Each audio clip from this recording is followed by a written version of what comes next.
Dalam rangka mengembangkan program Agro Solution dan sebagai bentuk sinergi antara PT Pusri Palembang dengan pemerintah Provinsi Sumatera Selatan, melaunching program Agro Solution Sinergi Santri Membangun Negeri.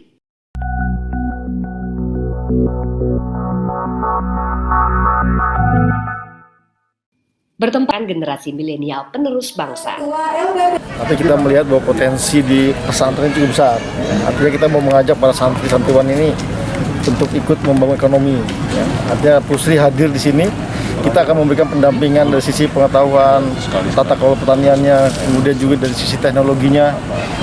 Dan ini semua mendukung dengan rencana program kerja Pak Gubernur bahwa Sumatera Selatan akan menjadi lumbung pangan kedua setelah Jawa. Jadi ini kami saya kira mengapresiasi kerjasama ini, dan alhamdulillah Pak Wamen Pertanian mendukung program ini, sehingga harapan kami tidak hanya MOU tapi kita akan segera melaksanakan aksinya. Tujuan lain adanya program ini yaitu agar dapat memberikan manfaat lebih bagi para petani untuk dapat bertransformasi menjadi salah satu pelaku utama dalam industri pertanian. Program Agro Solution perlu melibatkan pondok pesantren karena memiliki kekuatan 2K, yaitu kultural dan keagamaan. Dan Pusri mengambil peran untuk lebih memperkuat fungsi pondok pesantren dengan penguatan K yang ketiga, yaitu keekonomian. Sehingga menjadi 3K, kultural, keagamaan, dan keekonomian. Kedepannya kolaborasi program ini dapat diperluas di seluruh wilayah Indonesia dengan didukung oleh PT Pupuk Indonesia selaku holding.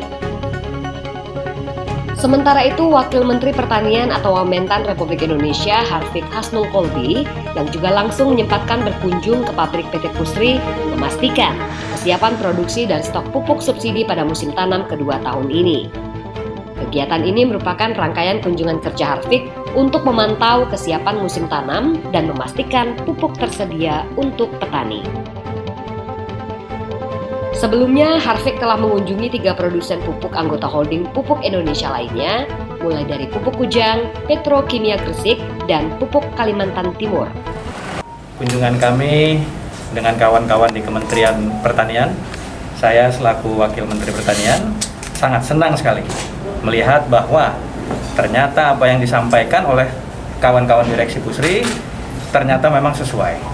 Artinya kesediaan pupuk Pusri untuk menunjang keberadaannya, manfaatnya terhadap petani membuahkan hasil, insya Allah. Amin.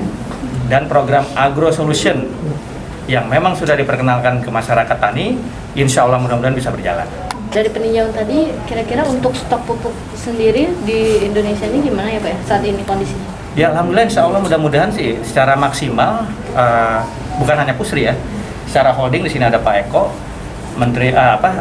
Direktur Keuangannya, bahwa alhamdulillah juga stok cukup ya Pak Eko ya, dari Pupuk Kaltim, Kujang, terus Pusri sendiri, insya Allah mudah-mudahan cukup ya.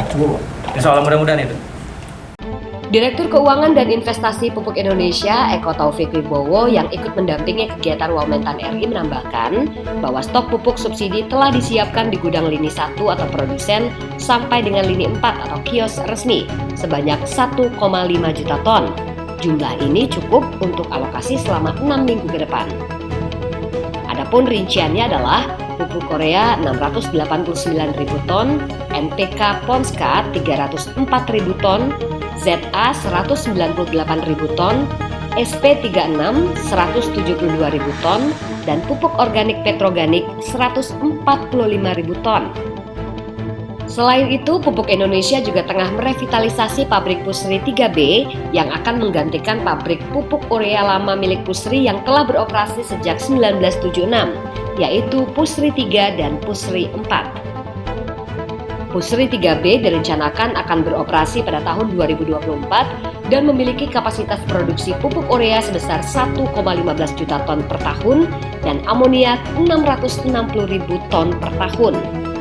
Pabrik Pusri 3B akan menggunakan teknologi baru yang lebih ramah lingkungan dan efisien dalam konsumsi gas bumi.